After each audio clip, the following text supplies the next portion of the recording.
Magandang araw sa inyong lahat at welcome sa aking channel.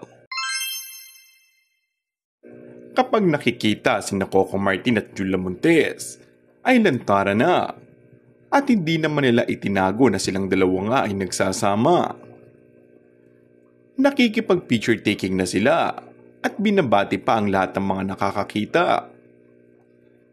Para sa fans ni Coco at Julia, sapat na yung nalaman at napatunayan nila na masaya at walang problema ang dalawa at saka na lang daw pag-usapan ng napapabalitang anak kapag handa na umano ang dalawa na sabihin at ipakilala sa publiko.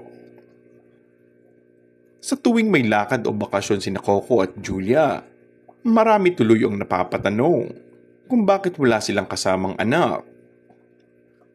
Matagal na rin naman kasing chismis na may baby na raw sina Julia at Coco, pero hindi pa nga nila inaamin yun.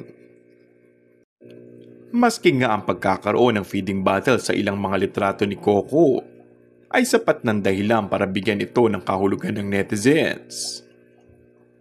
Kagaya ng kanilang relasyon na matagal din nilang itinago, naniniwala ang mga fans na kung totoo nga ang chismis na may anak na sila, ay ilalabas din naman nila yun. Baka lang hindi pa silang handang aminin. Nasa kontrata umano daw kasi ni Coco na walang aaminin ito. All out support pa din naman ng mga tagahanga dahil sa pagiging pribado ng dalawa ay napapanatili nilang maayos ang kanilang relasyon at hindi mauuwi sa usong hiwalayan ngayon sa showbiz.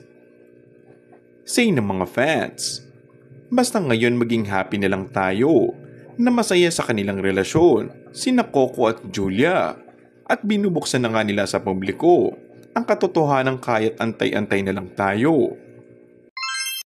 And that's all for our today's video. Kung bago ka lang sa aking channel ay mag-subscribe at pindutin na rin ang notification bell. Maraming salamat!